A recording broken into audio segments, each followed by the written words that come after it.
Om Ajnanatimirandasya Jnananjana Shalakaya Chakshurumitam Yena Tasmai Shri Guruve Namah. Shri Chaitanya Manopistam Stapitam Yena Bhutale Swayam Rupa Kadamayam Tadati Swapadantikam Vandeham Shri Guru Shri Utapadakamlam Shri Gurun Vaishnavamscha Shri Rupam Sagrajatam Sahagana Raghunatanvitam Tam Sajivam Sadvaitam Savadutam Parijan Saitam Krishna Chaitanya Devam Shri Radha Krishna Padan Sagana Lalita Shri Vishakanvitamscha Hey Krishna Karuna Sindhu Deenabandhu Jagatpate Gopesha Gopika Kanta Radha Kanta Namastute Tapta Kanchana Gaurangi Radhe Vrindavaneshwari Vishabhanu Sutta Devi Pranamami Hari Priye Vanchakalpatarupascha Kripasindhubhaiva cha Patitanam Pavanebhyo Vaishnavebhyo Namo Namah. Jai Shri Krishna Chaitanya Prabhu Nityananda Shri Advaita Gadadhar Shri Vasadi Gaur Bhakta Vrinda. Hare Krishna Krishna Krishna Hare Hare Hare Rama Rama Rama Hare Hare. Om Namo Bhagavate Vasudevaya. Om Namo Bhagavate Vasudevaya. Om Namo Bhagavate Vasudevaya. Hare Krishna, thank you all for coming. Thank you all for tolerating the time change.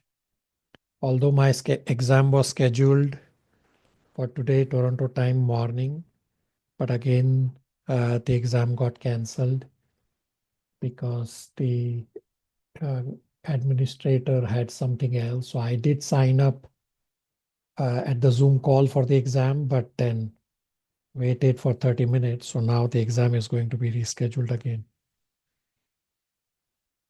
So I'm hoping at the end of our class today, we'll discuss in terms of the time change, how was the experience for everyone. So what we'll cover today is that first we will revise Canto 3, Chapter 29, the leftover chapter from our last discussion. And then we will cover Canto 3, Chapter 30. So Gopal Prabhu and Shalini are going to present Chapter 29. Gopal. Hare Krishna. Can I start, Prabhu? Yeah. Hare Krishna, dear devotees, please accept my humble obeisances, seeking permission from you all, Srila Prabhupada, all gurus and disciplic succession, and Sri Radha Krishna. I will try to present the summary of Srimad Bhagavatam, Canto 3, Chapter 29, Parts 1 to 2. Please forgive me for any shortcomings or mistakes. Om Namo Bhagavate Vasudevaya. Om Namo Bhagavate Vasudevaya. Om Namo Bhagavate Vasudevaya. Chapter 29, Explanation of Devotional Service by Lord Kapila. Having heard about Sankhya, Devahuti desires to hear about different paths of bhakti. In this chapter, Devahuti asks 3 questions. Question 5, 6, and 7. Question 5. Explain in detail the path of bhakti, that is the root cause of knowledge of Sankhya and the ultimate end of all philosophical systems. This is answered in verses 734. Describe the nature of time fearing which people perform pious activities. This is answered in verses 35 to 45. Question number 7. Describe the continual process of birth and death of jivas, hearing which one becomes detached. This is answered in chapters 30, 31, and 32. Lord Kapila describes various classes of bhakti as answers to Devahuti's question number 5. Bhakti is transcendental and it remains the same, but the sadhaka possesses qualities of ignorance, passion, or goodness. Bhakti in the mode of ignorance, tamasic bhakti, one is envious of others and has intentions of violence, pride, hatred, and no compassion. He thinks he is the best devotee. His motive is sense gratification and his interests are separate from the Lord. Bhakti in the mode of passion, Rajasic Bhakti. In that one desires fame, enjoyment, and opulence. Here the the devotee is a separatist and who sees his interest as separate from the Lord. A mixed devotee in ignorance and passion thinks the Lord is the supplier and draws from the Lord for all his own sense gratification. Bhakti in the mode of goodness, Sattvic Bhakti. Here he desires liberation to free himself from karma and offers the results to the Supreme Lord. However, they act for some benefit in accordance with their personal interest. Pure Bhakti is beyond the modes. A devotee should experience ecstasy or love of God. A pure devotee does not seek material desires, or he dovetails everything to the order of the Lord, exclusively to please Krishna. One should act under the guidance of a bona fide spiritual master under complete surrender, and he is the representative of the Supreme Lord. Just by hearing the Lord's pastimes, one comes to the pure devotional level. Devotees are not interested in any kind of liberation that does not involve devotional service. If one performs devotional service beyond the modes, one can easily attain the spiritual world where the Lord resides. To attain the stage of pure devotion, one must follow the various angas or limbs of bhakti or pure devotional service. 1. Perform duties according to varna and ashrama to please the Lord. Second, one should perform devotional activities without performing any violence. Killing is unavoidable, but intentional killing should not be done. Third, do deity worship, offer paraphernalia, touch the lotus feet, and other offer obeisances. For one should develop spiritual vision in seeing all living entities as part and parcel of the Supreme Lord. A devotee should try to see all living entities on the same equal level of spiritual existence, but he is not interested in associating with everyone or reciprocating the same way. We must associate only with persons who have developed Krishna consciousness. Fifth, one should execute devotional service and advance on the path of spiritual knowledge by accepting the Acharya. One should worship an Acharya, a spiritual master who knows things as they are. The spiritual master must be in the disciplic succession from Krishna. We must give the greatest respect to the spiritual master. Sixth, show compassion to poor souls who desire spiritual knowledge. One shouldn't feel inferior while meeting someone who is more qualified. 7. One should make friends with other devotees so that by discussing Krishna Katha, they may elevate one another. Avoiding the association of non-devotees or materialistic people is key. Next, one should follow strict regulative principles and control the senses and the mind. 9. One should hear subject matters of the Lord from authentic sources. 10. One should chant the holy names of the Lord. 11. One should follow simple living, be without pride. One should not demand unnecessary respect from others. 12. One should not have false ego. Chaitanya Mahaprabhu taught that one should be humbler than the grass on the street and more tolerant than the tree. One should not be proud or falsely puffed up. All these are like the wind that carries the aroma of a flower to the nostrils of a person. Similarly, all these limbs of devotional service will act like wind, carrying our mind to the lotus feet of the Lord. Following all these elements, when one is fully qualified with all these transcendental attributes and his consciousness is thus completely purified, he will come to the taste of developing emotions with the Lord and the taste of pure bhakti, or which is called nirguna bhakti. Then our mind will get attracted to the Lord. Hare Krishna. Thank you all. Okay, super excellent. So Shalini has recorded the video as she's traveling. This again is super excellent use of technology.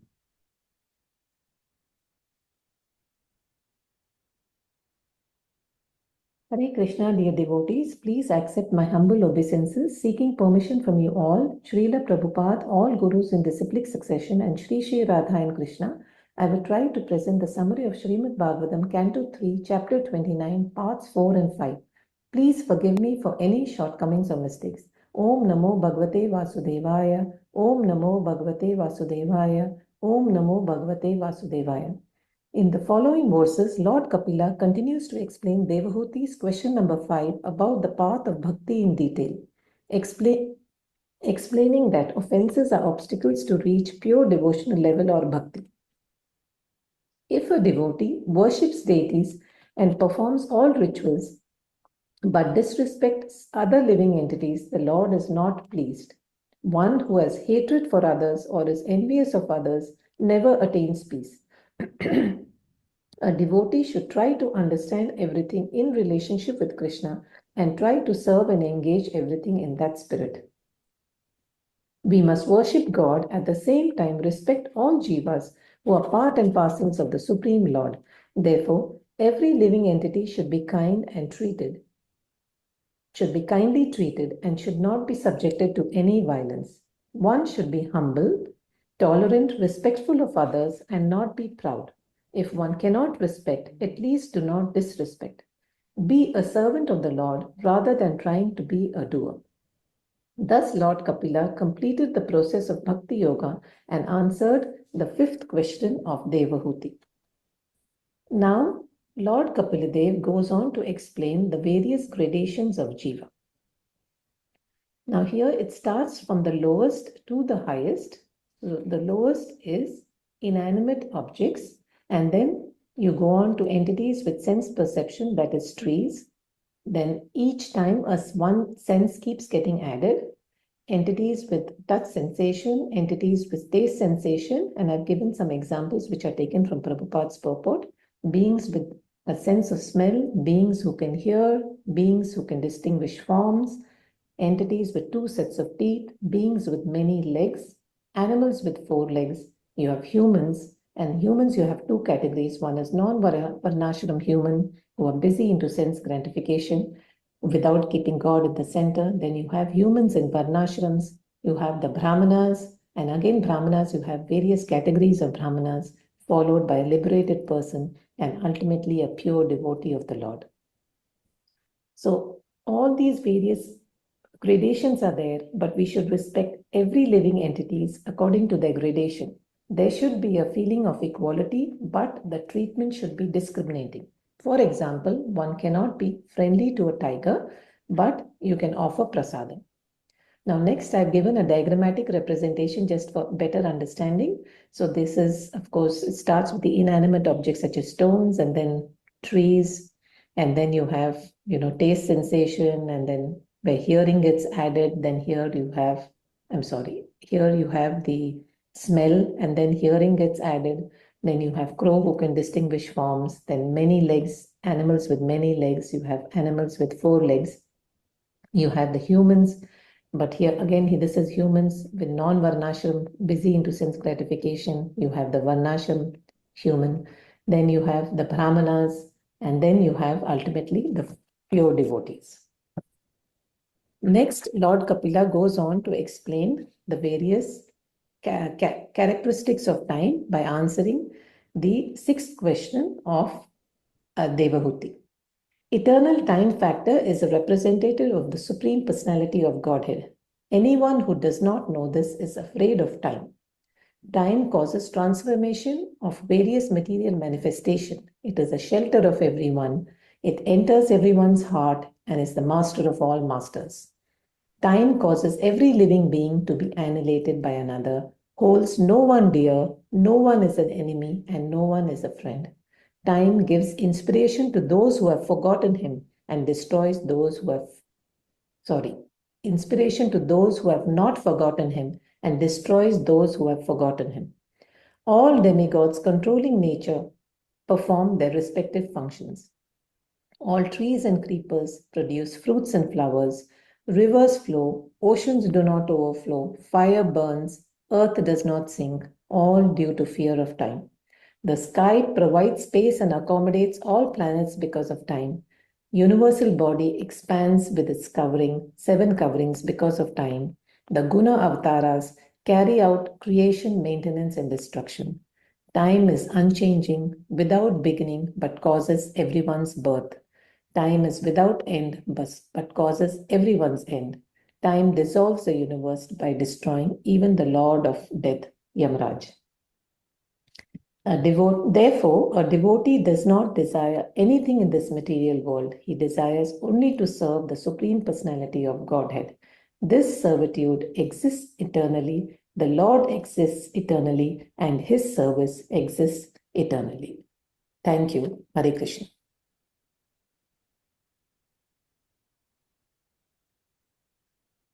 Super excellent. Okay, any questions, comments, realizations for presenters?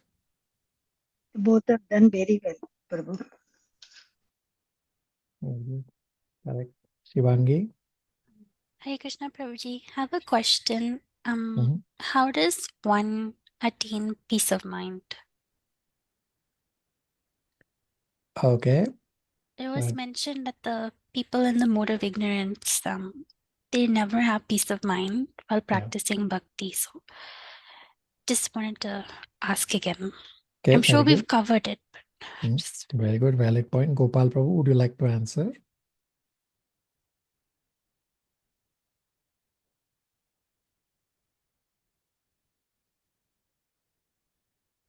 Gopal Prabhu, Hare Krishna Prabhu. Yes, Prabhu. would you like to answer Shivangi's question?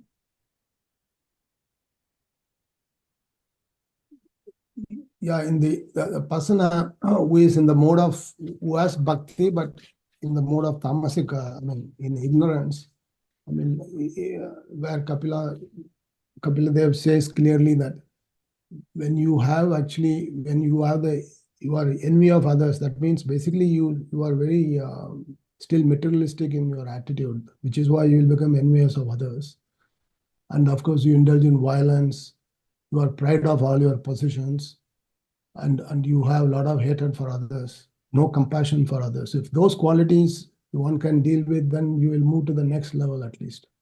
At least you move away from mode of ignorance to the next level passion, or ultimate objective is to go even above the mode of goodness to ultimate pure bhakti. But this is a process where everything, I think, starts with the attachment to the materialistic objects and materialistic world, and how much you detach and how much you surrender everything, whatever you do to God and all the results to God. And as we progress by chanting, in my own experience, I would say, I think the chanting takes you a long way in terms of helping you overcoming all the shortcomings of whatever that we have inherited by being born in this world and being exposed to all these materialistic things in life.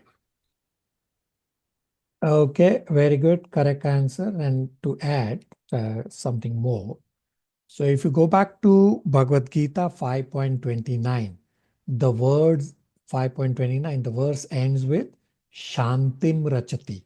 So how do you get Shanti? We have discussed this in 5.29, that if you have material desires, as Gopal Prabhu was correctly describing, and if you try to satisfy your desires, thinking that let me satisfy so I will be peaceful, it doesn't work. Actually, trying to satisfy the desires actually acts as fuel to fire.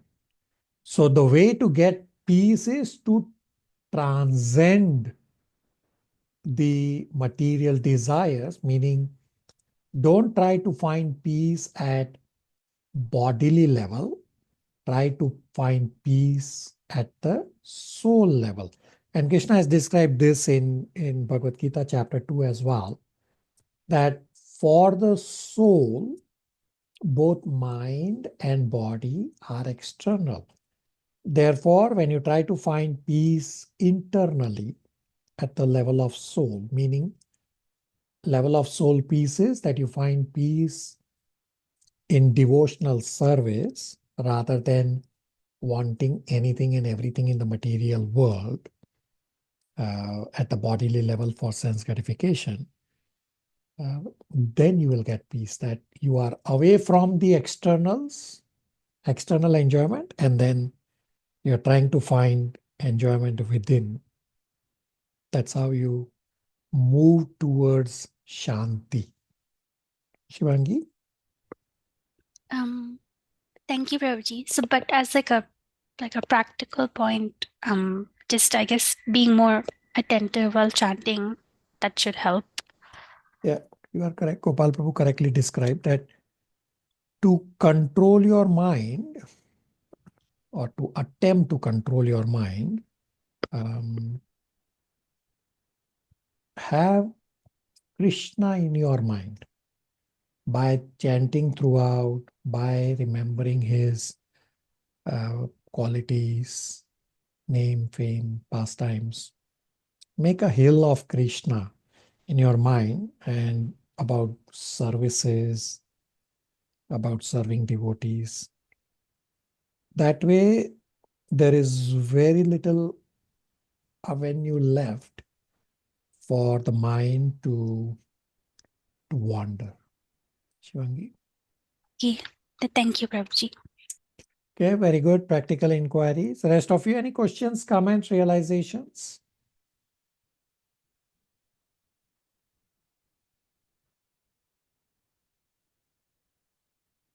Okay, so both Gopal Prabhu and Shalini have done really super excellent presentation for this chapter 29. I don't have anything to add than what they have already described. They have already described from what we have already discussed. So I am not doing this presentation for chapter 29. We will use the time to aim to complete this chapter 30 today. It's a little shorter chapter. Is everybody okay with the plan? Yes, Prabhuji. Yes, Prabhuji. Thank you. Yes, Prabhuji.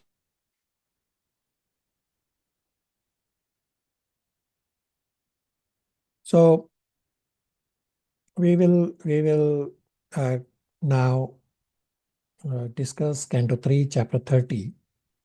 So Canto 3, Chapter 30 to 33 is Unit 14, titled Kapila Siksha, Part 2. This Chapter 30 is titled Description by Lord Kapila of Adverse Rotative Activities and is divided into two parts. Part 1 is verses 1 to 18, life and death of a materialist. Part 2, verses 19 to 34, his post-death experience.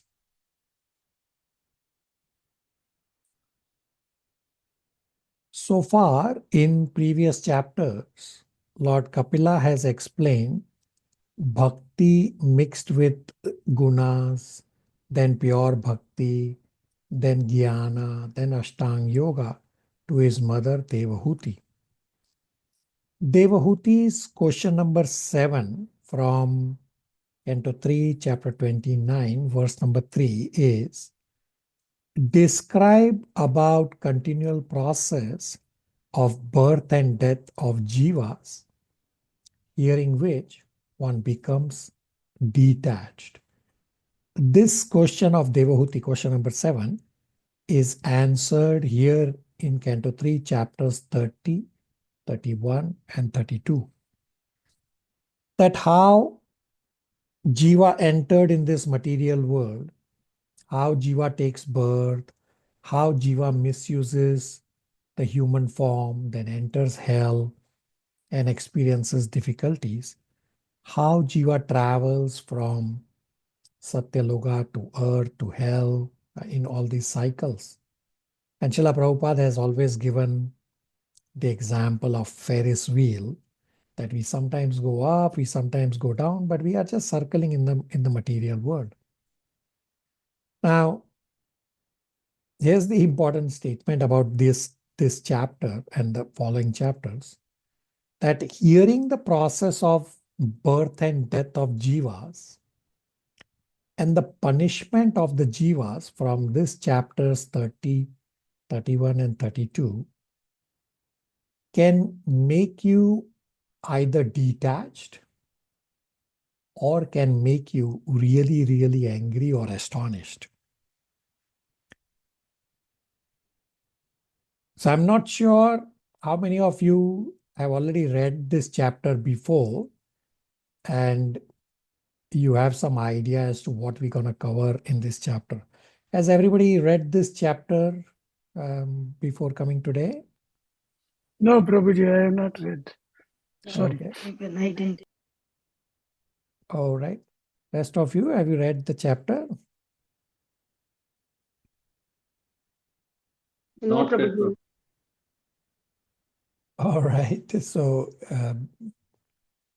try to read the chapter ahead of time so you get a little bit of understanding as to what we'll discuss. You don't have to go into detail. Even if you just read the translation, it should help you just have a sense of what exactly, a little bit, not exactly, but little bit in terms of what will get covered in the chapter. So in last chapter 29, towards the end, there was discussion on time. And here in chapter 30, the initial few verses are also on time. Shivangi, verses 1, 2, 3, translations and purports. Hare Krishna, verse 1. The personality of Godhead said, as a mass of clouds does not know the powerful influence of the wind, a person engaged in material consciousness does not know the powerful strength of the time factor by which he is being carried. Purport. The great politician Pandita named Chanakya said that even one moment of time cannot be returned even if one is prepared to pay millions of dollars. One cannot calculate the amount of loss there is in wasting valuable time. Either materially or spiritually, one should be very alert in utilizing the time which he has at his disposal.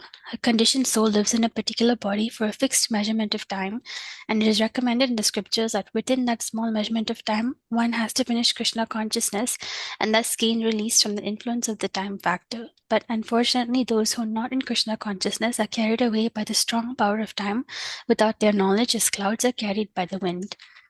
Text 2. Whatever is produced by the materialist with great pain and labor for so-called happiness, the Supreme Personality as the time factor destroys, and for this reason the conditioned soul laments. Purport. The main function of the time factor, which is a representative of the Supreme Personality of Godhead, is to destroy everything. The materialists in materialistic consciousness are engaged in producing so many things in the name of economic development. They think that by advancing and satisfying the material needs of man, they will be happy, but they forget that everything they have produced will be destroyed in due course of time.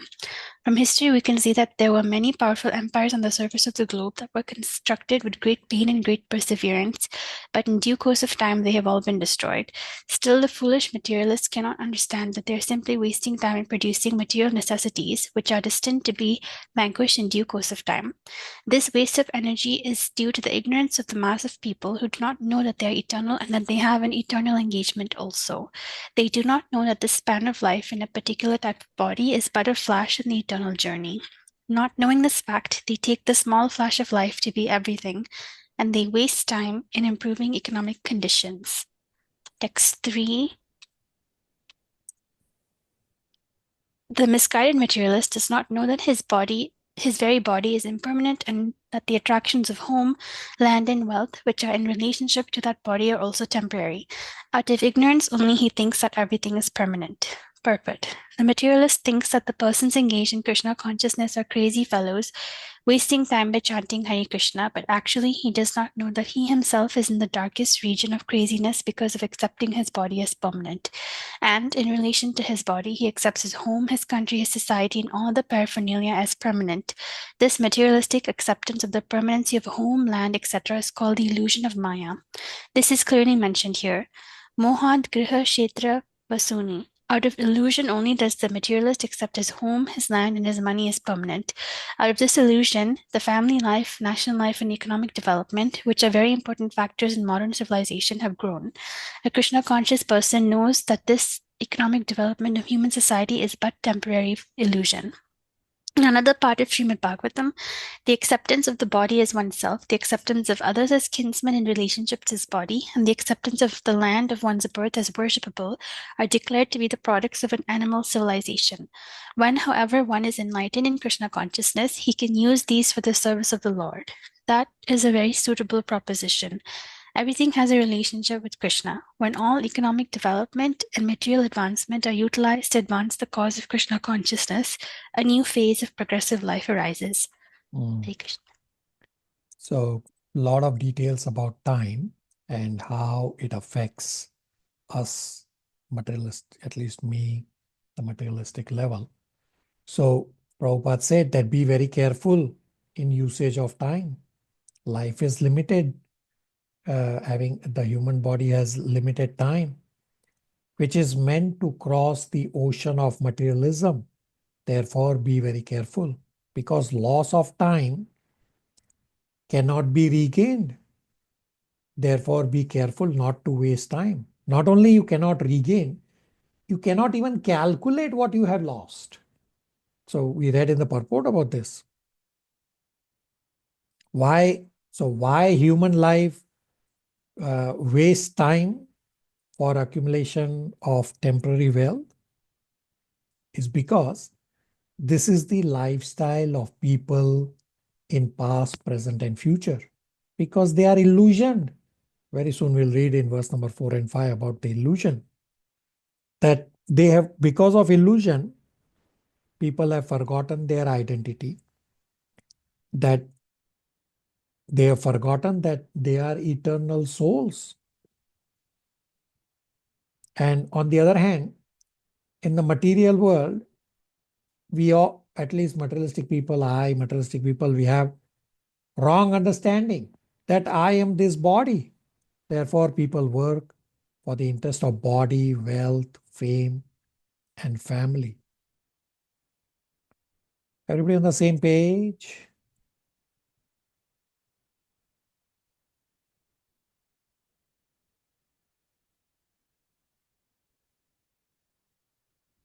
Okay, silence. Yes, Prabhuji, it is Yes, very yes, clear. Yes, Prabhu. Continuation from 29, the time factor, All right. and the realization which you have pinpoint, the time is never regained. Time lost remains lost. Very good. So the next two verses,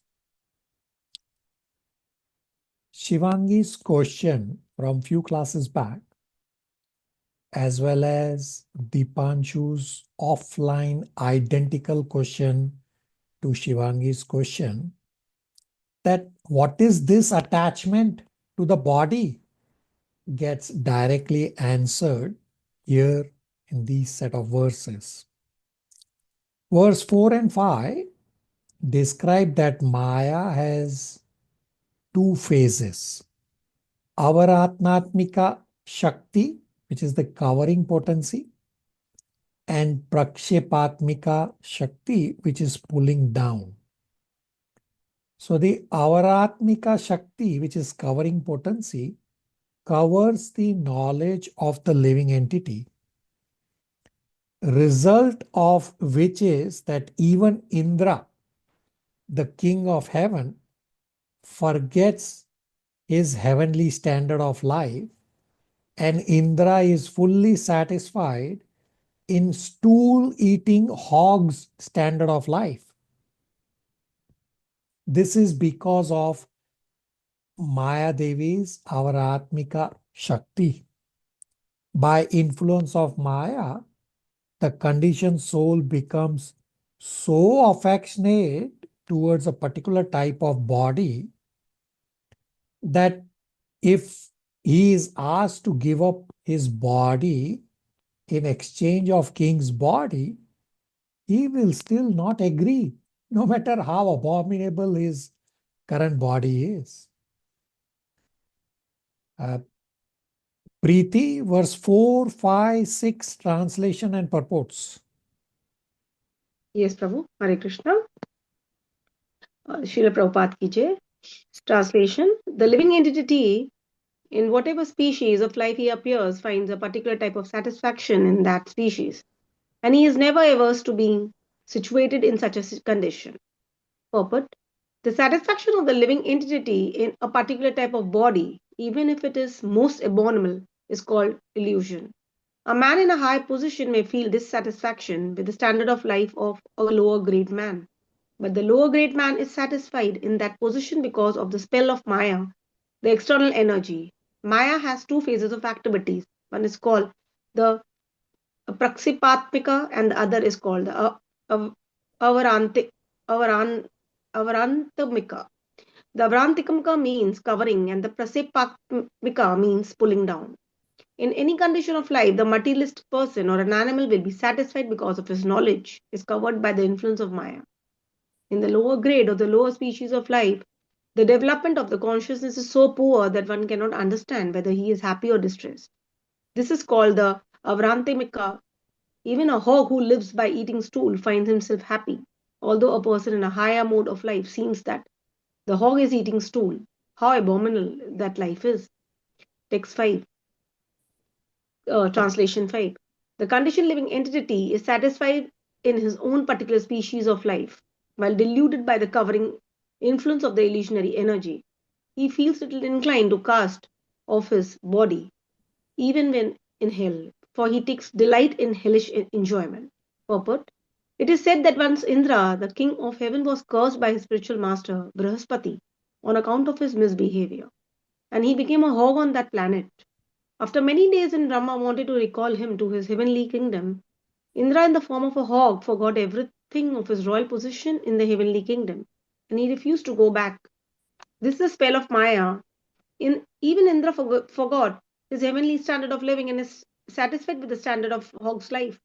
By the influence of Maya, the conditioned soul becomes so affectionate towards this particular type of body that if he is ordered, give up this body and immediately you will have a king's body, he will not agree. This attachment strongly affects all conditioned living entities. Lord Krishna is personally encompassing, giving up everything in this material world. Come to me and I shall give you all protection. But we are not agreeable. We think we are quite all right. Why should we surrender unto Krishna and go back to his kingdom? This is called illusion or Maya. Everyone is satisfied with his standard of living, how abominable it may be. Translation. Such satisfaction with one's standard of living is due to deep-rooted attraction for a body, wife, home, children, animals, wealth, and friends.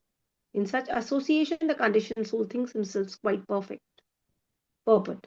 This so-called perfection of human life is a concoction. Therefore, it is said that the materialist, however materially qualified he may be, is worthless because he is hovering on the mental plane, which will drag him again to the material existence of temporary life. One who acts on the mental plane cannot get promotion to the spiritual. Such a person is always sure to glide down again to the material life. In the association of so-called society, friendship and love, the conditioned soul appears completely satisfied. So everybody in the material world is so satisfied with whatever body they have, whatever condition they have, no matter how abominable it may be. This is all because of Maya's covering potency. Shivangi and Dipanshu, does that answer your inquiries about what is this attraction to the body?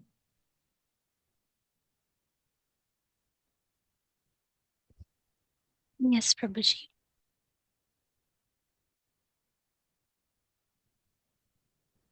Dipanshu?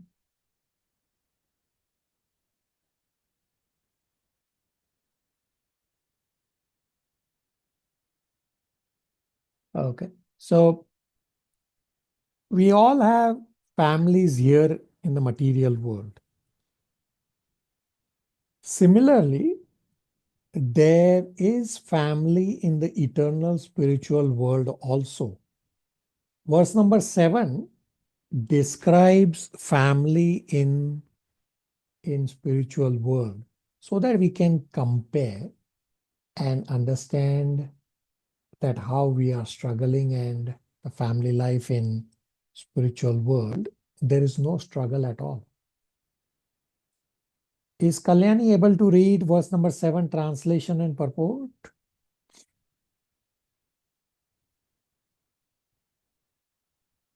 Srila Prabhu is and Kalyani are disconnected. Okay. Chandran Prabhu. Hare Krishna. Text 7. Although he is always burning with anxiety, such a fool always performs all kinds of mischievous activities with a hope which is never to be fulfilled in order to maintain his so-called family and society. Purport. It is said that it is easier to maintain a great empire than to maintain a small family, especially in these days when the influence of Kali Yuga is so strong that everyone is harassed and full of anxieties because of accepting the false presentation of Maya's family. The family we maintain is called by Maya. It is the perverted reflection of the family in Krishna Loka. In Krishna Loka, there are also family, friends, society, father and mother. Everything is there, but they are eternal. Here, as we change bodies, our family relationships also change. Sometimes we are in a family of human beings, sometimes in a family of demigods, sometimes a family of cats, or sometimes a family of dogs. Family, society, and friendship are flickering, and so they are called as such. It is said that as long as we are attached to this asset, temporary non-existing society and family, we are always full of anxieties. The materialists do not know that the family, society, and friendship here in this material world are only shadows. And thus, by become attached, naturally their hearts are always burning. But in spite of all inconvenience, they still work to maintain such false families because they have no information of the real family association with Krishna. Text 8. Hold He on. gives. Oh, okay. Shivangi has a question. I had a question, Prabhuji. Do you know if the people that we're born with, like our friends and family, are they people that we take birth with, like even in other lives, or is it always new people? So which people where are you referring to? Like People- just in general, like when a conditioned soul takes birth again and again, like the souls that act as his mother or father or his friends or siblings, are these people that he's always traveling with continuously, or is it new people every time? Because there's some kind of karma, right, between the souls, that one person becomes a mother and the other person becomes that person's child. So it's described an example in scriptures that souls in material world, when they take birth, they meet and separate, like when you are standing at a river bank and you see those tiny tree branches falling down in the river. So those tiny branches, because of the flowing river, they come together, then they separate. Meaning, generally, it will be different soul in every life. Yes, you are correct that there is a group karma which determines which family, which colleagues, which country, surrounding, all that is group karma. But that generally keeps changing every life. So it doesn't specify exactly that which soul will become your family again, but generally it would be different.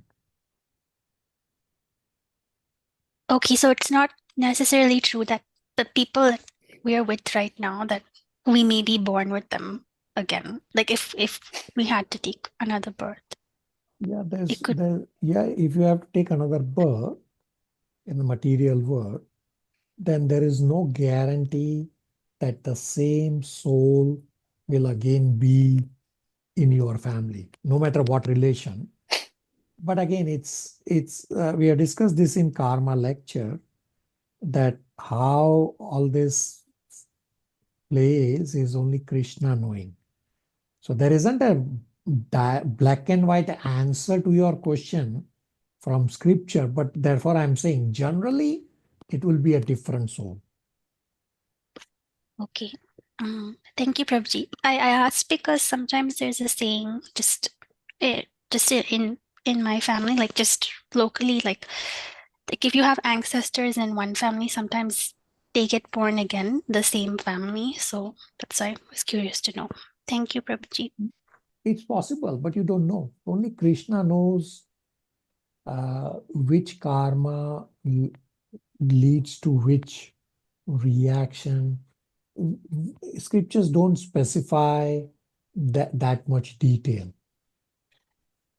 But based on that, the branches getting together and getting separated in a river, that is explained in the scriptures, that explains about this, that souls come together and separate. And therefore I answered that generally it will be a different soul. Okay, thank you, Prabhuji. Prabhuji, I seek one clarification. Yeah. Kindly sharpen my understanding. The statement, the family we maintain is created by Maya. It is the perverted reflection of the family in Krishna Loka. Subsequent sentences like, we change our bodies and demigods, sometimes family of cats, etc. But this sentence significance, would you please elaborate? The Which family sentence we are you maintain, referring? Which sentence? the family we maintain is created by Maya.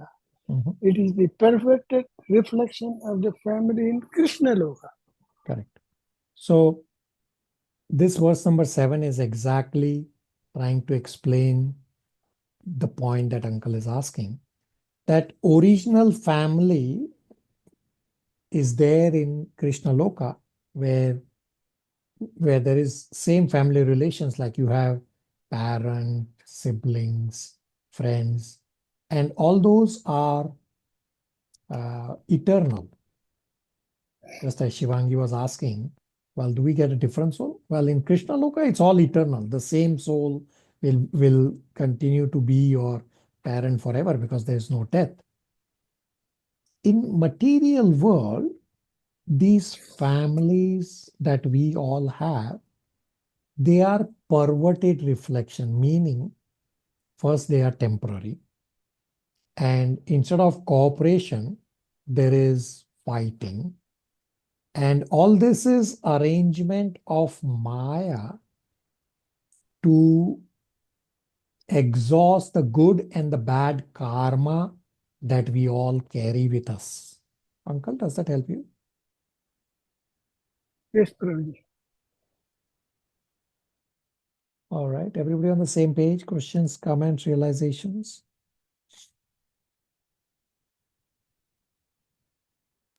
Yeah.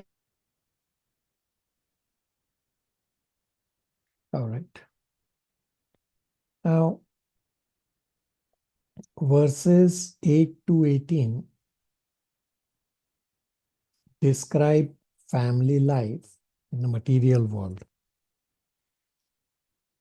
I will first describe many points on these, and then we'll read the translations only, not the purports, because the purports, the details in the purports, I will anyway briefly describe, and it's going to be part of your spiritual endeavor for today. So the family life within the material world under the energy of Maya is like a prison house for living entity.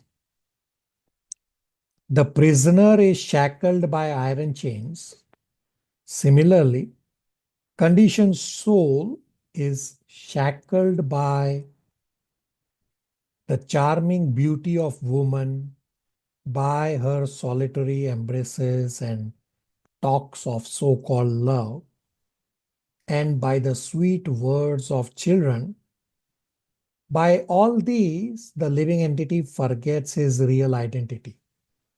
So what uncle asked a few minutes ago, that perverted reflection of Maya, all this family, that's exactly what is explained in these verses. That Maya has given you and all of us this family to keep us shackled in the material world. Now, womanly love is just to agitate the mind of a man. Actually, in the material world, there is no such thing as love. both men and women are generally interested in sense gratification. And as soon as the sense gratification is disturbed, therefore it results in divorce. Such a person is a grahameti, whose center of attraction is home, wife, children.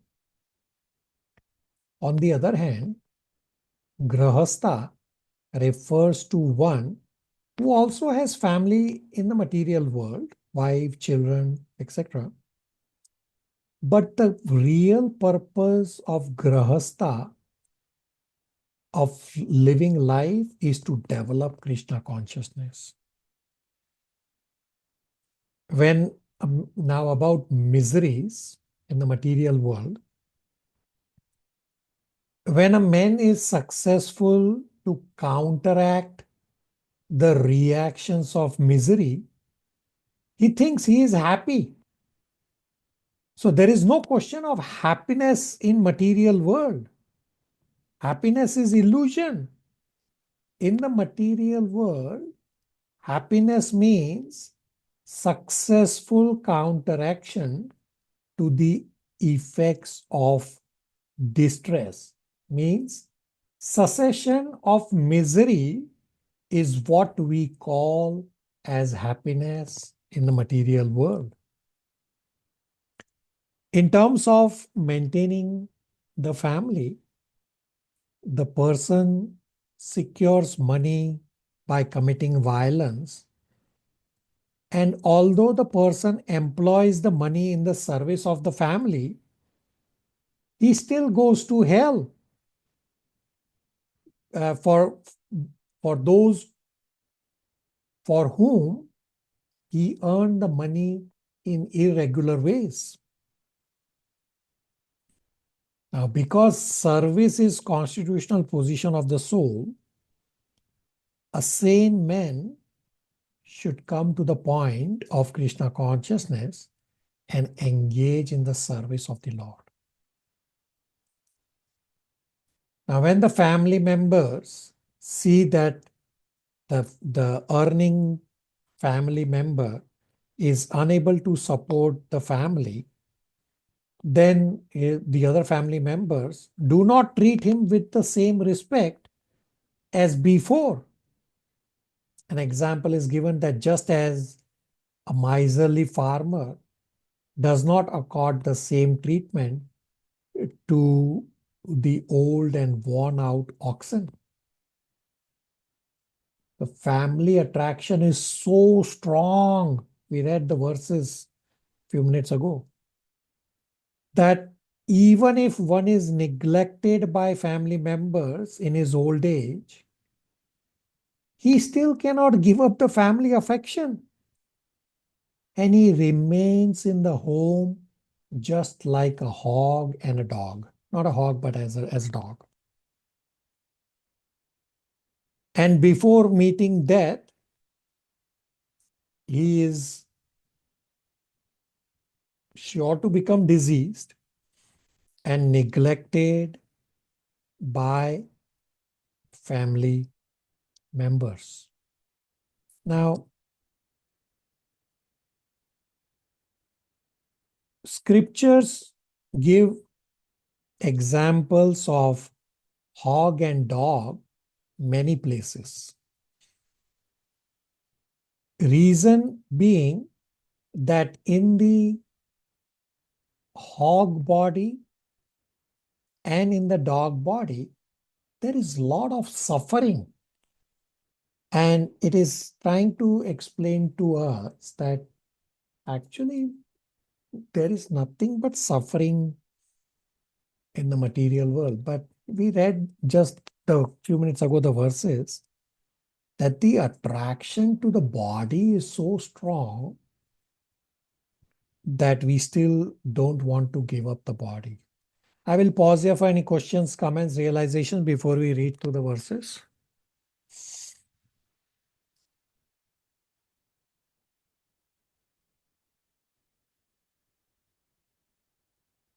Your last statement The reason lots of suffering in the bodies of hogs and dogs, why we give examples of hogs and dogs. Other animals also suffer. Yeah, it's just that there's more suffering in hog and dog. For example, hog. The hog is eating stool and he thinks he's enjoying. That is abominable. True. All right. True. So let's read these verses. I have given you a synopsis of the verses from 8 to 18. And I will read the verses, and then it's anyway going to be your spiritual endeavor for this week. Uncle will read verses 8 and 9 translation. Hare Krishna. Verse number 8, translation. He gives heart and senses to a woman who falsely charms him with Maya. He enjoys solitary embraces and talking with her, and he is enchanted by the sweet words of the small children. Verse 9. The attached householder remains in his family life, which is full of diplomacy and politics, always spreading miseries and controlled by acts of sense gratification.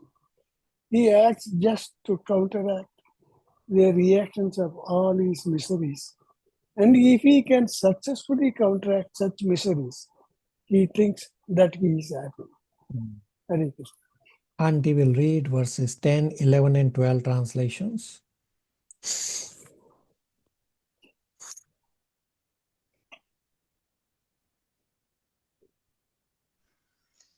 Hare Krishna.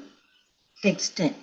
He secures money by committing violence here and there, and although he employs it in the service of his family, he himself eats only a little portion of the food thus purchased, and he goes to hell for those for whom he earned the money in such an irregular way. Text 11. When he suffers reverses in his occupation, he tries again and again to improve himself. But when he is baffled in all attempts and is ruined, he accepts money from others because of excessive greed. Text 12. Yeah, okay, continue. Thus, the unfortunate man, unsuccessful in maintaining his family members, he bereft of all beauty. He always think of his failure, grieving very deeply. All right. Gopal Prabhu, 13, 14, 15 translation. Hare Krishna. Text 13 translation. Seeing him unable to support them, his wife and others do not treat him with the same respect as before, even as miserly farmers do not accord the same treatment to their old and worn-out oxen. Text 14.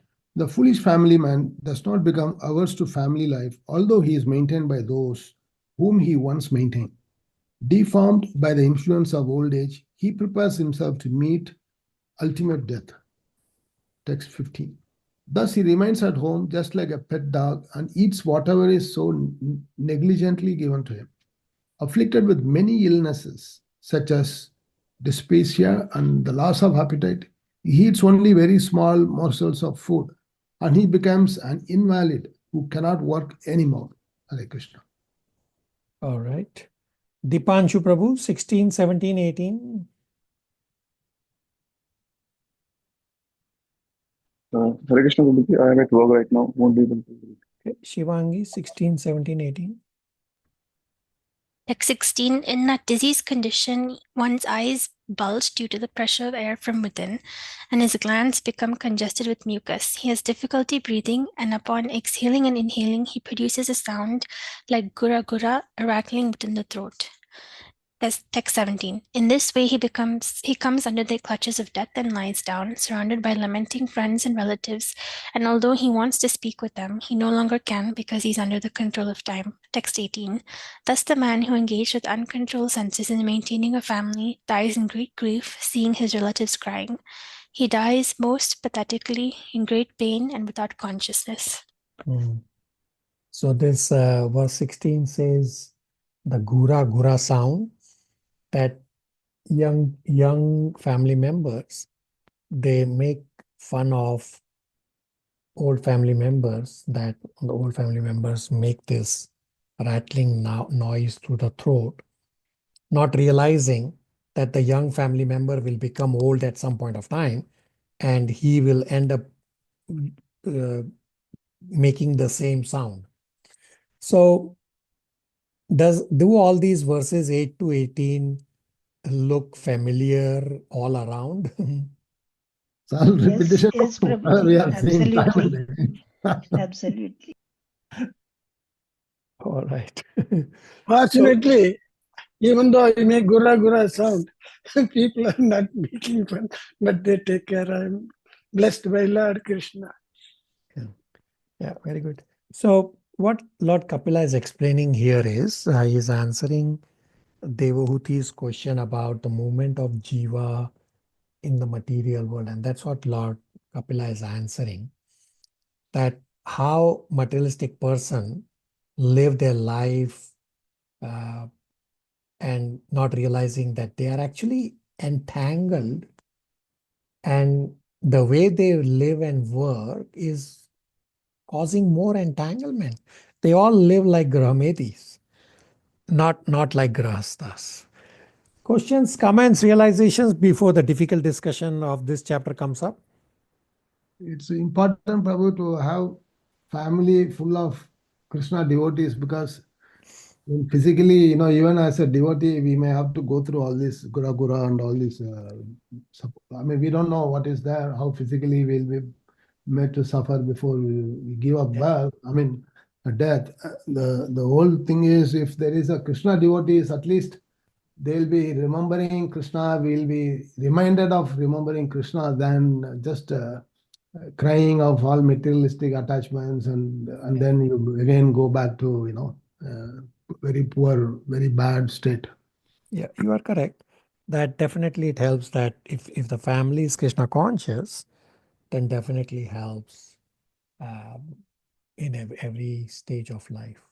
All right. So Most importantly, I feel that the reconciliation of the fact, once you are born, you definitely become aged, deceased, and dead. But by Krishna consciousness, your realization of reconciliation, it is a matter of fact in a materialistic world, it will happen. That way it opens the eyes and the ears of people of realization. That is, at least in my case, I realized that. Thank you. All right. Preeti? Yeah, Prabhuji, I want to know about this story of Lord Indra where he was cursed by his spiritual master. Yes. So, what was... So he dissatisfied the spiritual master to the point that the spiritual master cursed him to become a hog. I mean, the example is more for our learning on 2 points. That one, of course, we read about the hog's life, and the other is that don't try to dissatisfy your spiritual master. No, try to satisfy your spiritual master. Then you will be able to satisfy Krishna. Yasya prasada bhagavad prasado. Yeah. So, Prabhuji, even the demigods have to come down to this material world. Demigods are just like jiva, like you and me. Demigods are not gods. So if you are interested in about demigods, in batch number 6 and 7, a class is coming up about demigods very soon, in about 2-3 weeks.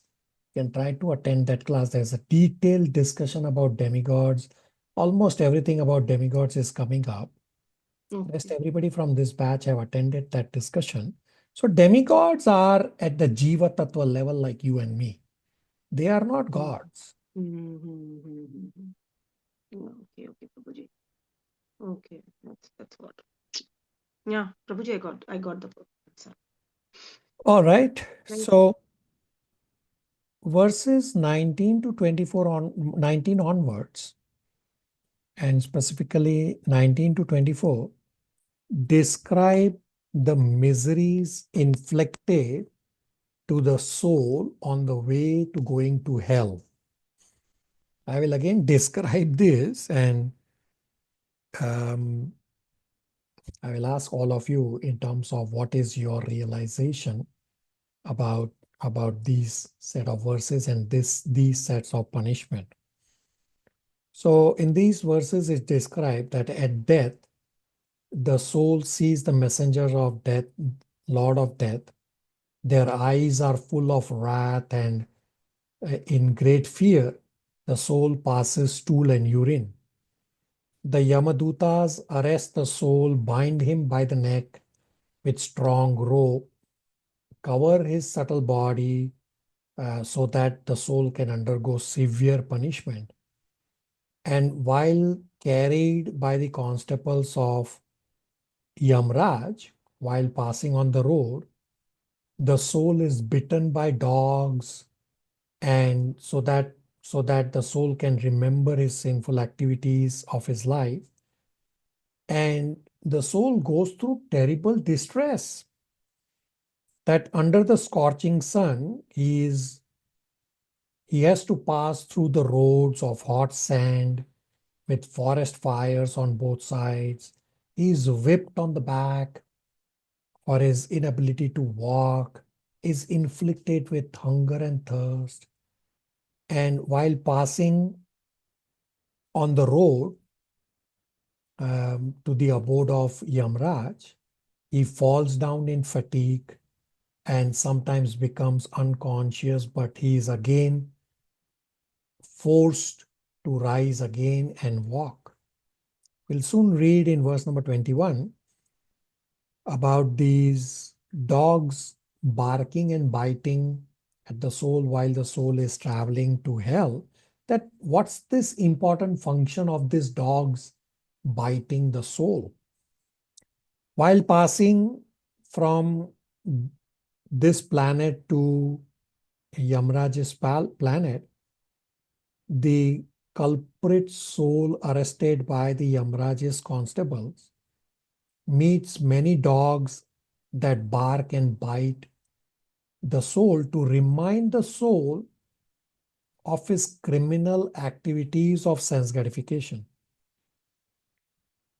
When one is completely absorbed by the desire of sense gratification, he becomes almost blind and is bereft of intelligence, and he forgets that he has to suffer all these consequences. So these dogs barking and biting is a chance for the soul to recount his sense gratification activities. So let's read, and I will pause for lots of discussion, I'm hoping. Uncle will read verses 19, 20, 21 translation, and then 21 purport. Hare Krishna. Translation, verse number 19. At death, he sees the messengers of the Lord of death come before him, their eyes full of wrath, and in great fear he passes stool and urine. Oh, sorry, my throat is not all right, Prabhuji, today. Anyhow, I'll complete. Verse 20. As a criminal, he is arrested for punishment by constables of the state. A person engaged in criminal sense gratification is similarly arrested by the Yamadutas, who bind him by the neck with strong rope and cover his subtle body so that he may undergo severe punishment. Verse 21. While carried by the constables of Yamaraja. He is overwhelmed and trembles in their hands. While passing on the road, he is bitten by dog, and he can remember the sinful activities of his life. He is thus terribly distressed. Purport. It appears from this verse that while passing from this planet to the planet of Yamaraja, the culprit arrested by Yamaraja constables meets many dogs, which bark and bite, just to remind him of his criminal activities of sense gratification.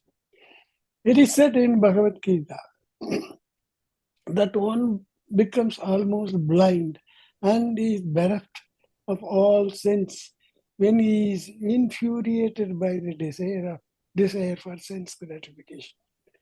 He forgets everything. Kamais, Tais, Tair, Hridha Janaha. One is bereft of all intelligence when he is too attracted by sense gratification. And he forgets that he has to suffer the consequences also. Here the chance for recounting his activities of sense gratification is given by the dogs engaged by Yamaraja. While we live in the gross body, such activities of sense gratification are encouraged even by modern government regulations. In every state all over the world, such activities are encouraged by the government in the form of birth control. Women are supplied pills when they are allowed to go to a clinical laboratory to get assistance for abortions. This is going on as a result of sense gratification. Actually, sex life is meant for begetting good child, but because people have no control over the senses, and there is no institution to train them to control the senses, the poor fellows fall victim to the criminal offenses of sense gratification. And they are punished after death as described in these pages of Srimad Bhagavatam. Hare Krishna. Okay, any questions, comments, realizations so far? We still have a few more to read. Frightening, really frightening. I did say that at the start, that you can have various emotions, astonishing or frightening being one of them. Okay, this is just the first. More verses are coming up on this. Rest of you? Yes, Prabhuji, quite frightening. In our younger days, we used to hear a few things which if you will permit me, I'll share. That if you do commit sins, you will be taken care by Yamaduda when you die. You will be boiled like vegetables. You will be cooked like rice. All these things we have heard in school days. But now, more sharpened vision is explained here in Srimad Bhagavatam. All right. Preeti? Prabhuji, the same thing what Prabhuji just now said, because even I have heard about this, but now in Bhagavatam, I'm reading it for the first time. There's actually, now it's proved to me that actually a soul has to go through all this. All right. Gopal Prabhu, 22 to 24 translations. Hare Krishna. Text 22 translation. Under the scorching sun, the criminal has to pass through roads of hot sand with forest fire on both sides. He is whipped on the back by the constables because of his inability to walk, and he is afflicted by hunger and thirst. But unfortunately, there is no drinking water, no shelter, and no place for the rest on the road. Text 23, translation. While passing on that road to the abode of Yamaraj, he falls down in fatigue, and sometimes he becomes unconscious, but he is forced to rise again. In this way, he is very quickly brought to the presence of Yamaraj. Text 24, translation. That he has to pass 99,000 yojanas within 2 or 3 moments, and then he is at once engaged in the torturous punishment which he is destined to suffer. Hare Krishna. So, in upcoming verses is coming up as to who has to go through this punishment. So you can judge for all yourself whether this applies to you or not. Coming up very soon in next few verses. So verses 25 to 29 describe experience in hell. So the previous verses were on the journey leading to hell, which was already hellish.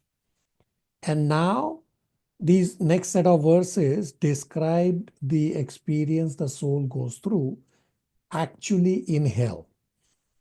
Now, these verses describe that why are hellish punishments sometimes visible on this planet, and it describes that some non-believers, they do not accept these statements from scriptures that hellish punishments are visible on planet. Therefore, Lord Kapila confirms this, that no, they are incorrect. It actually is visible on this planet. So what happens is that on Yamraj's planet, a sinful soul is given a chance to practice living in hellish conditions, which will become his next life. So example, that if a soul has to take the next life as a hog, then first he travels to the hell, he goes through all those punishment we read from verse number 19. And then from verse number 25, it explains that now he is at hell. His next life is a hog, but in that, while he is at hell, he is forced to live like a hog, even though he's not a hog yet. He is forced to live like a hog, to eat stool. So it's a practice for him. And then he said, okay, now go and live like a hog on wherever your karma takes you. Okay, Preeti, 25 to 29 translations and then 29 purport. Okay, Prabhu. Text 25, translation. He is placed in the midst of burning pieces of wood, and his limbs are set on fire. In some cases, he is made to eat his own flesh or have it eaten by others. Text 26. His entrails are pulled out by hounds and vultures of hell, even though he is still alive to see it. And he is subjected to torment by serpents, scorpions, gnats, and other creatures that bite him. Text 27. Next, his limbs are looped off and torn asunder by elephants. He is hurled down from hilltops, and he is also held captive, either in a water or in a cave. Text 28. Men and women whose lives are built up upon indulgence in illicit sex are put into many kinds of miserable conditions in the hills known as Tamisra, Andhatamisra, and Raurava. Text 29. Translation. Lord Kapila continued, my dear mother, it is sometimes said that we experience hell or heaven on this planet. For hellish punishments are sometimes visible on this planet also. Thank you, Prabhuji. Okay, so in verse number 29 purport, it explains that why are hellish planets available. I explained the example with a hawk that is explained in the purport. So the last set of verses, from verses 30 onwards, describes who goes to hell. So the verses previously from 19 onwards described the punishment, and now from verse number 30 onwards describes who actually goes to hell. And this is where you can judge for yourself. Chandran Prabhu, 30 to 34 translations. Hare Krishna. Text 30. After leaving this body, the man who maintained himself and his family members by sinful activities suffers a hellish life, and his relatives suffer also. Text 31. He goes alone to the darkest region of hell after quitting the present body, and the money he acquired by envying other living entities is the passive money with which he leaves this world. Text 32. Thus, by the arrangement of the Supreme Personality of Godhead, the maintainer of kinsmen is put into hellish condition to suffer for his sinful activities, like a man who has lost his wealth. Text 33. Therefore, a person who is very eager to maintain his family and kinsmen simply by black methods certainly goes to the darkest region of hell, which is known as Anda Tamissa. Text 34. Having gone through all the miserable hellish conditions and having passed in a regular order through the lowest forms of animal life prior to human birth, and having thus been purged of his sins, one is reborn again as a human being on this earth. Hare Krishna. Questions, comments, realizations as to who all have to go to this hellish suffering. Prabhuji, can you just explain me what is this? What does it mean in text 31 that the money he acquired by envying other living entities? Yeah. So So if you what have does it mean? envy, you are committing sinful activities to be qualified for this punishment. Hmm. Okay. So so Prabhuji, the money which he acquires, so it means that he's doing all wrong things to accumulate the money. That's what, Exactly. Prabhuji? Exactly. Okay, okay, Prabhu. Okay, Prabhu.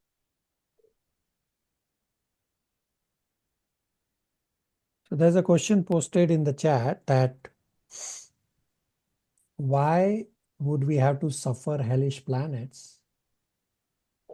Is it because of a relative sinful activity? So it's a combination, of course, and largely it's our own sinful activity. So so the criteria for all this suffering is that if you are engaged in sense gratification, if you are engaged in envious activities, if you are engaged in earning money by unfair means, just these are some examples, then you are going to go through these hellish punishments. And the other question is, does pure devotee have to suffer in hellish planet? So what this chapter 30 describes is for a soul who has to go to Yamraj, for whom Yamadutas come and drag this sinner soul. But pure devotees, Yamadutas cannot touch pure devotees. It's the Vishnu Dutas who come and take the pure devotees to Vaikuntha or Goloka, whichever the rasa will be. So pure devotees don't go through this kind of suffering. I'm hoping that answers the questions. Yes, Lord. Rest of you, questions, comments, realizations on this somewhat difficult chapter? So, being born as human being is a blessing. And one way of looking at it. If you Another way of if you use the human life properly, then it's a blessing. Meaning, if you use the human life for devotional service, then human life is a blessing. Otherwise, if you live like an animal in a human body, then there's no difference between animal body and animal in a human body. punishments are awaiting you. That is the meaning. Consequence. Correct.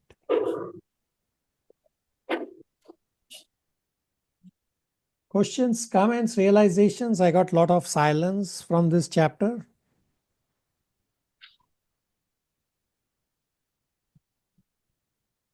Prabhuji, We as are you all said on that a Preeti, go ahead.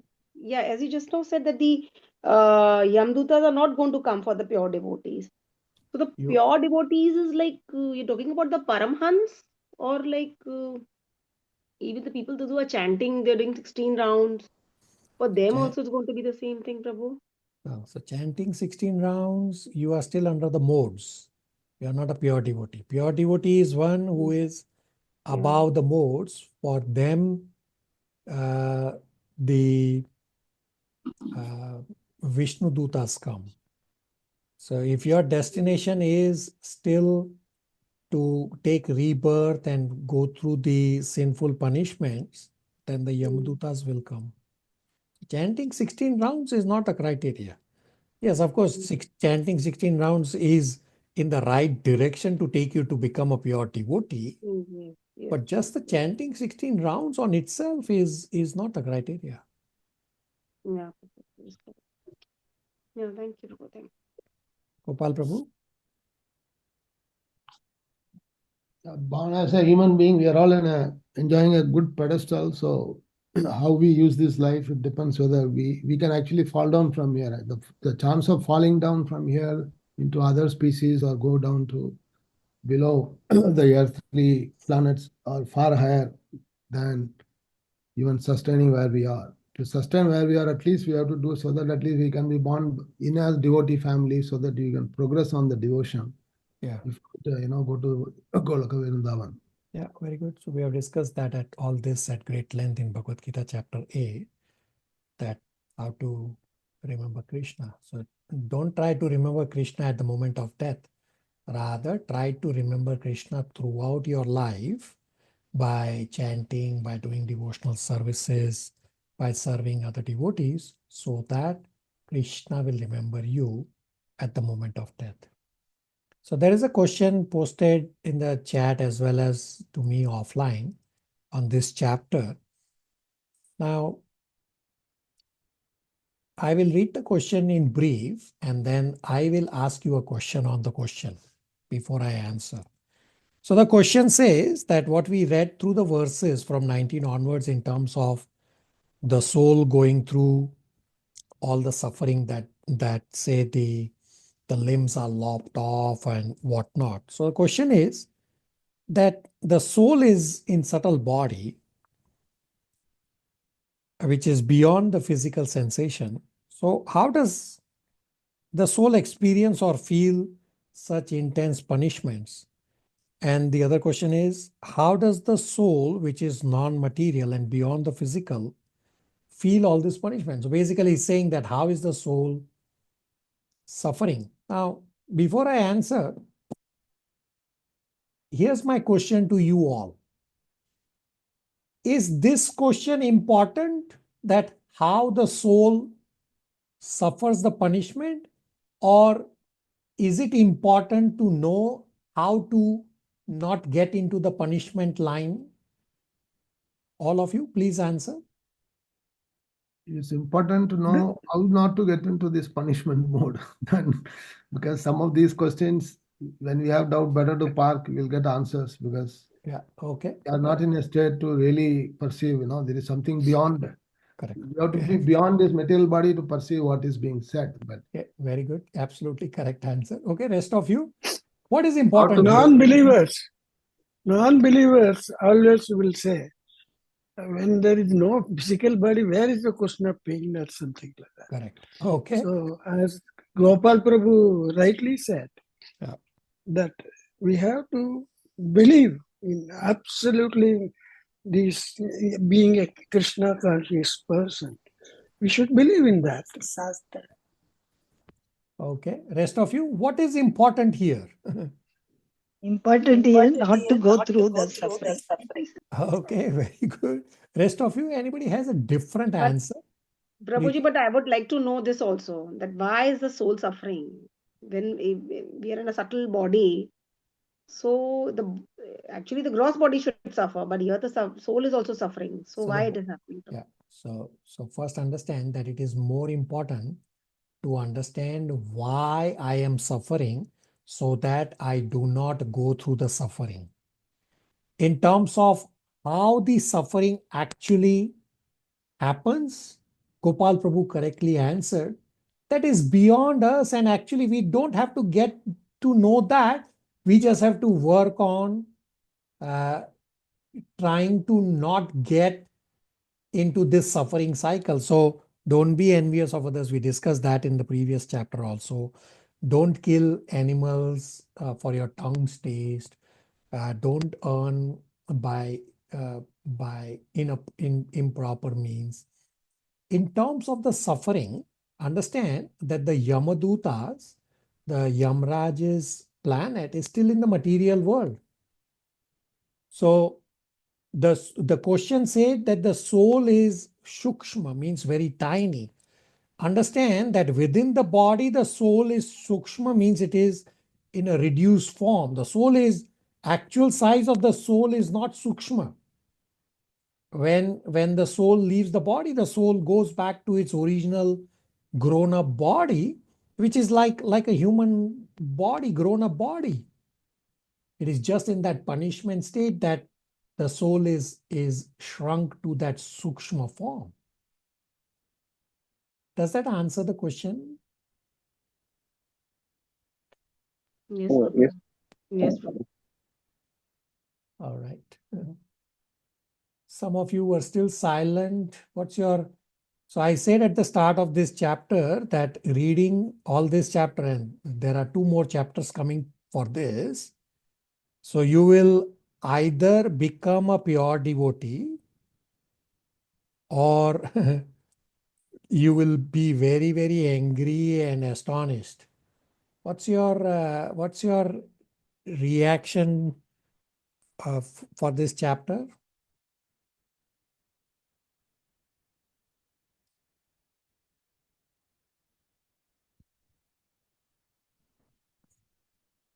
So a reminder. Okay. So think about it, this chapter as part of your spiritual endeavor. I am still not disclosing what my reaction to this chapter was when I studied for the first time in the Bhakti Vaibhav course. Next time I will discuss. If somebody wants to know, I can discuss, but that's okay. So take notes for spiritual endeavor questions. You have 6 questions, lot to write. First, explain points about time from verses 1 to 3.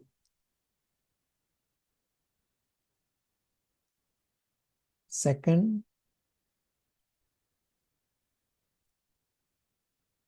explain the terms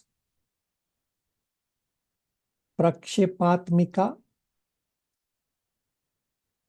and avaratmatmika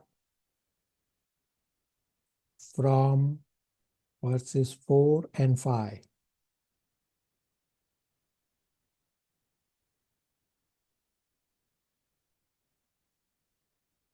Number 3, explain Lord Kapila's description of family life from verses 8 to 18.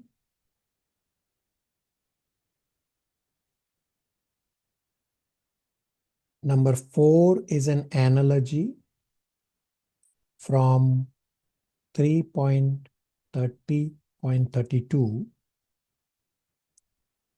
When a man steals money, if he is caught and agrees to return the money, he is still not free from criminal punishment. By law of state,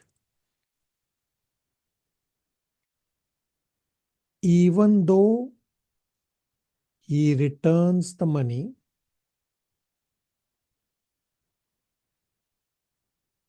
he still has to undergo punishment. Similarly, money earned by criminal process may be left behind by the man upon death, but by superior arrangement, he carries with him the effect, and therefore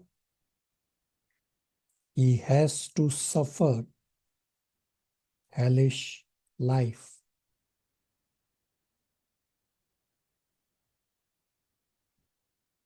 Number 5, anything you want to describe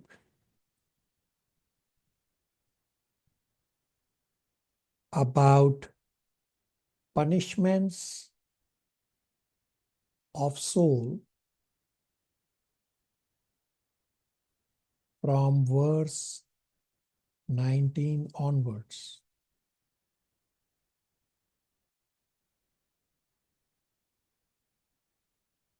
And number 6 is for next class.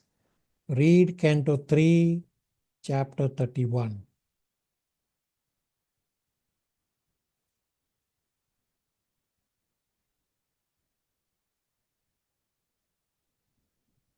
So we went a little over.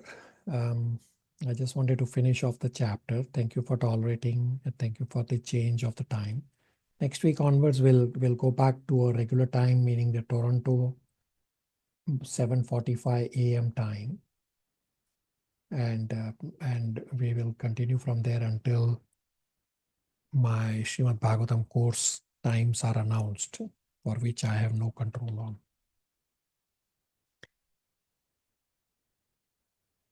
So I also next class you can also provide feedback, or if you can, about this change of time. Is this, if it happens that we have to do our class at this time, then what will be your take on it?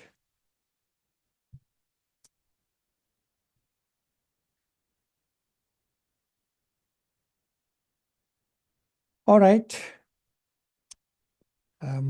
We will stop here. Hare Krishna, everybody. Hare Krishna. Hare Krishna. Thank you, Prabhuji. Hare Hare Krishna, thank you.